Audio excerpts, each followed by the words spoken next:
Alright, so before we begin the episode, I have my new team member here, which is a pincer, and I'm gonna start off to paralyze this thing, and then pretty much just throw Pokeballs, since Duke is almost out of health. Snap. Okay.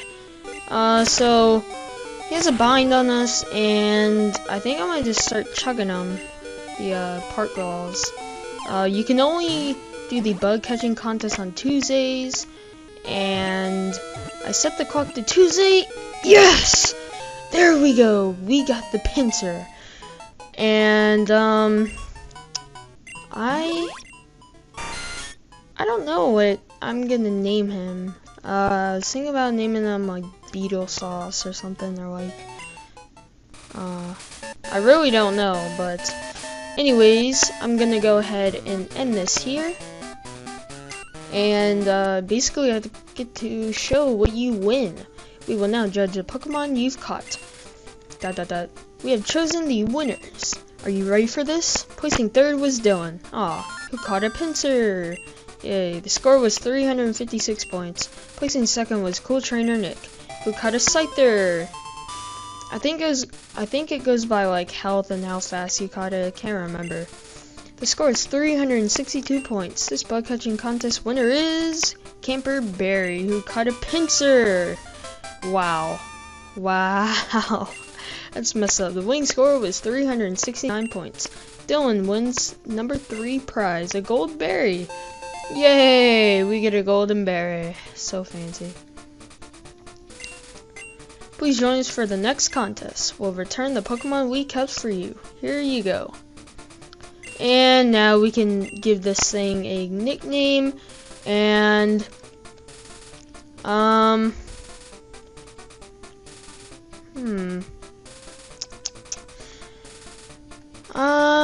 let's name it.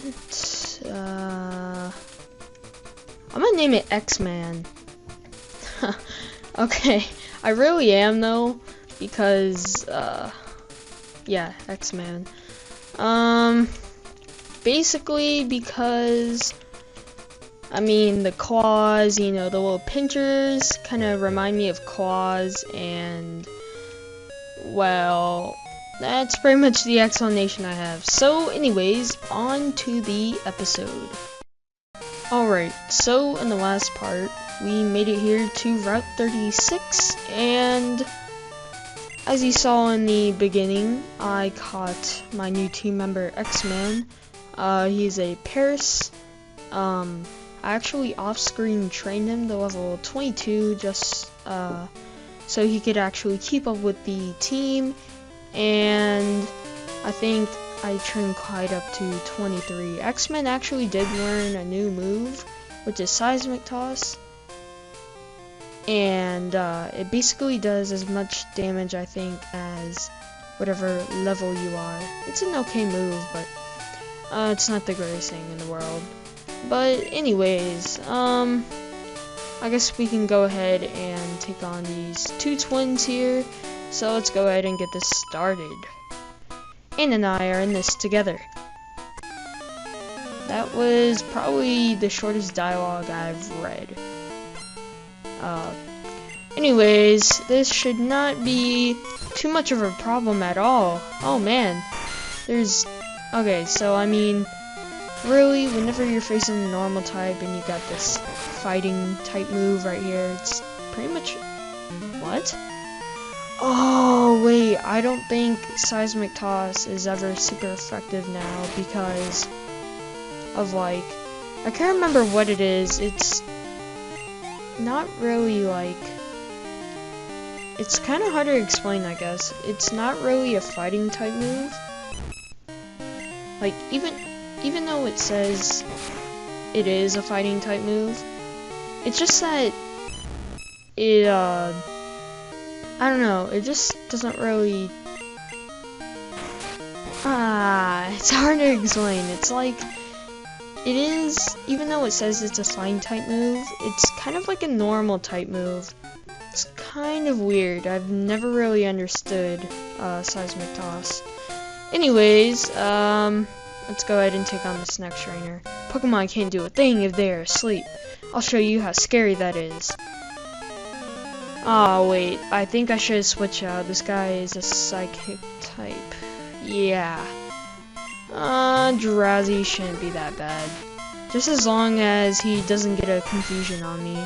Because I still want to keep X-Men out. For 1, the experience, and 2, oh my goodness. He got me with the hypnosis there. Pooh. Oh, snap, dreaming. Alright, sorry about being interrupted, but I might be interrupted again. Just know that because I have people over at my house and stuff, so. Anyways, we should wake up. Apparently not, because X-Men does not want to wake up at all and use Vice Grip. I hope this doesn't take up like the whole, episode. That would just be really terrible, actually. Come on, how do you not wake up? Isn't like sleep supposed to be 3 turns? I mean, come on. Now Vice Grip is disabled. Thank God. Whew. At least we got a move off. Goodness. Hit. Yes! Now you know what it feels like to lose, Drowsy. Finally. I lost. That's pretty sad. Yeah, I know. You have one eye open. Big deal, bro. So now we are here in Ecruteak City. And if you walk inside, there's some like short-haired, red-headed sub-child once again. Hi, I'm Bill, and who are you? Dylan, huh? You've come at the right time. I just finished adjustments on my time capsule. You know that Pokemon can be traded, right? My time capsule was developed to enable trades with the past. But you can't send anything that didn't exist in the past. If you did, the PC in the past would have a breakdown. So you have to remove anything that wasn't around in the past. But put simply, no sending new moves or new Pokemon in the time capsule. Don't you worry, I'm done with the adjustments. Tomorrow, time capsules will be running at all Pokemon centers. I have to hurry back to Goldenrod City and see my folks. Alright, so basically this guy named Bill created the trade system, and the interesting thing about him is that if you go back to Goldenrod City, you can actually receive a little prize from him. So I think we might as well go do that before we explore the city. So I'll see you all in Goldenrod City. Alright, so now that we're back here in Goldenrod City, you want to go to this little house here and talk to Bill.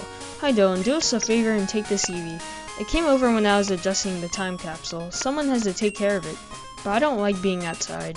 Can I count on you to play with it? Sure. I knew it. Way to go, hero.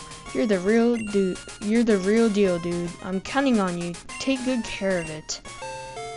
And now that we have this Eevee, it is gonna be my a part of my team, but I'm thinking of a name. I have a name. I'm gonna name it Tabby off of just a cat name because I mean all the evolutions pretty much look like a cat for some reason. And basically Bill was saying that it can evolve in unknown ways, which is the evolutions, and I'll get into that later, but I'll meet you guys back in Ecruteak City. Alright, so now that I'm back here in Ecruteak City, I went ahead and trained my Tabby up 2 levels, no big deal. Didn't learn any new moves. Right here, if you talk to this guy, young sir, have you learned to dance like the Kimono Girls? If you go to their dance theater, an odd old man will give you something nice, I hear. So basically, if you go in there and well, we'll get into that later. You're on an adventure with your Pokemon? Well, what an adventure? What's an adventure without treasure hunting? Am I right or am I right? Yeah, you're right. Good, you understand the true spirit of adventure. I like that. Here, take this with you.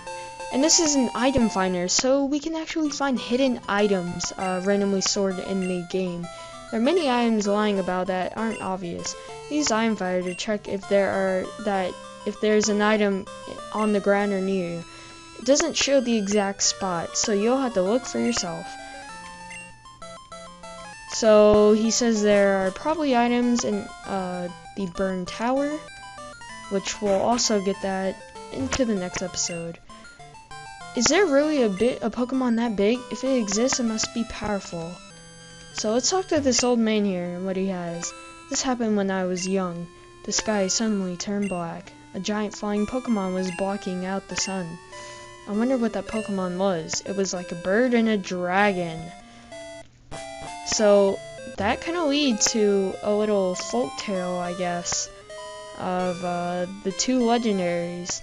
And we'll probably hear about those later, but anyways, we're gonna go ahead and head inside the dance theater. So let's go ahead and walk in. I have X-Men up front, and let's talk to this old guy. Not only are the Komodo girls great dancers, they're also skilled at Pokemon.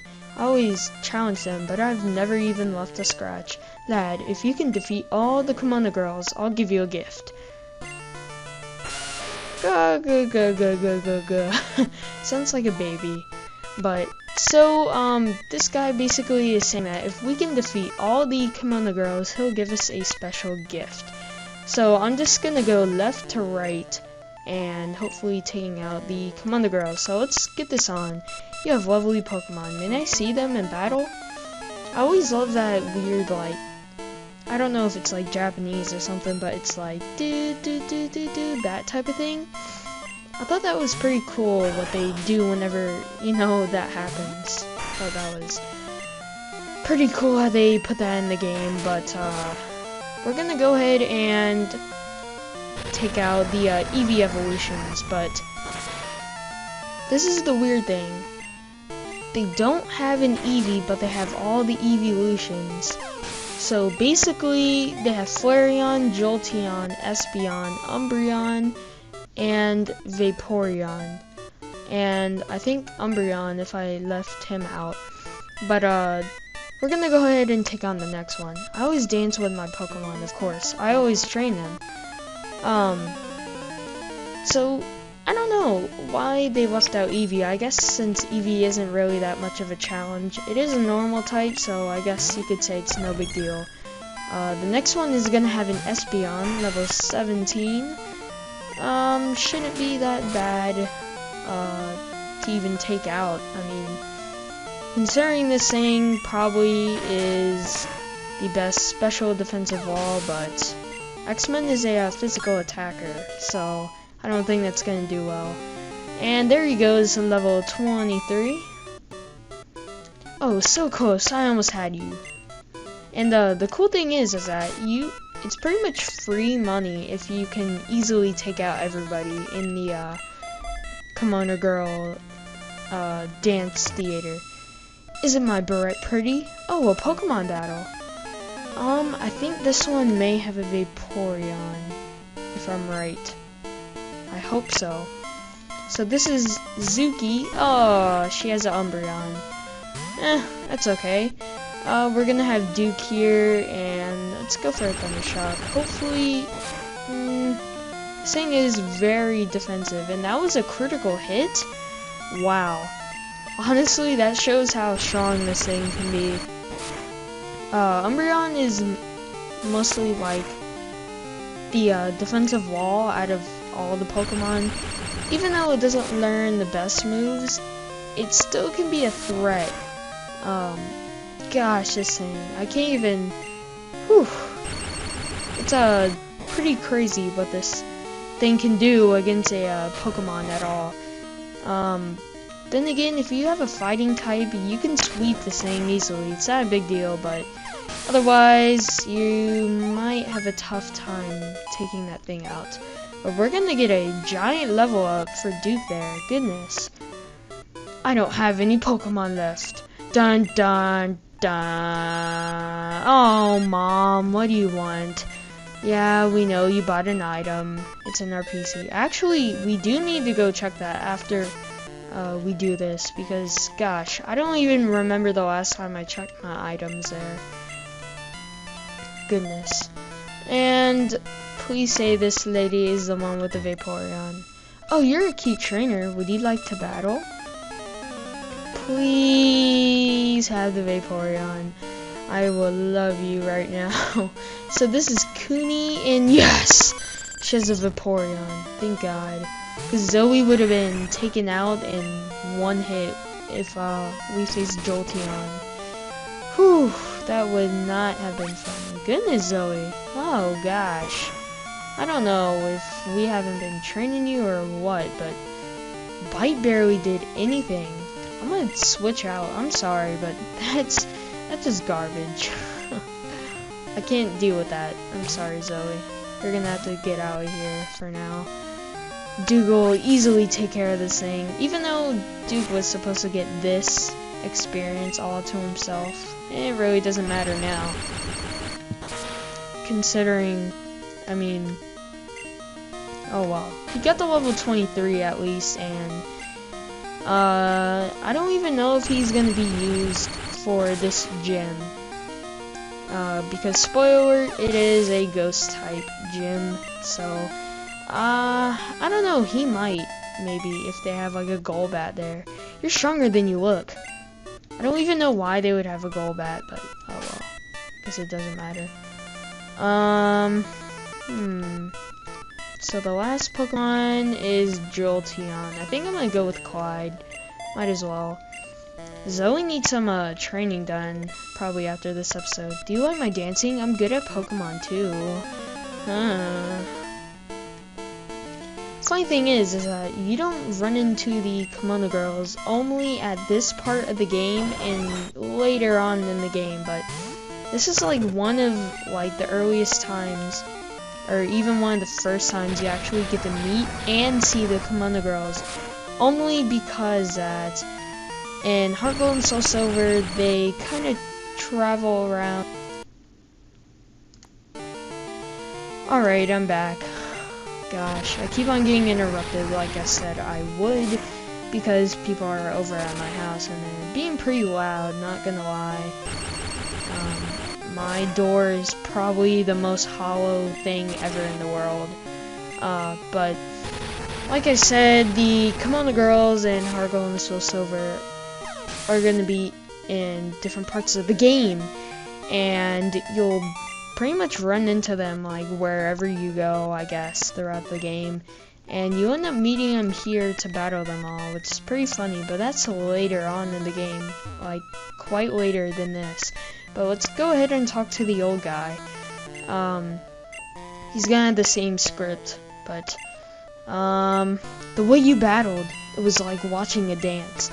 It was a rare treat to see. I want you to have this. Don't worry, take it. And this is HMO 3, which contains Surf. That's Surf. It's a move that lets Pokemon swim across water. So now, even though we don't have a water type Pokemon, I am going not to, well, I don't know if I should spoil it, but basically I'm gonna try to teach this thing to Eevee, and you'll probably know why after, if I can teach it. No one can learn it. Okay, that's actually fine for now. I was gonna give it a move. I'll wait for it. But anyways, I know it's been kind of a long episode, but I think that kind of wraps it up. We got a new team member, which is gonna later on evolve once I get the item, and we actually took out the Kimono Girls and explored the city. So see you guys then.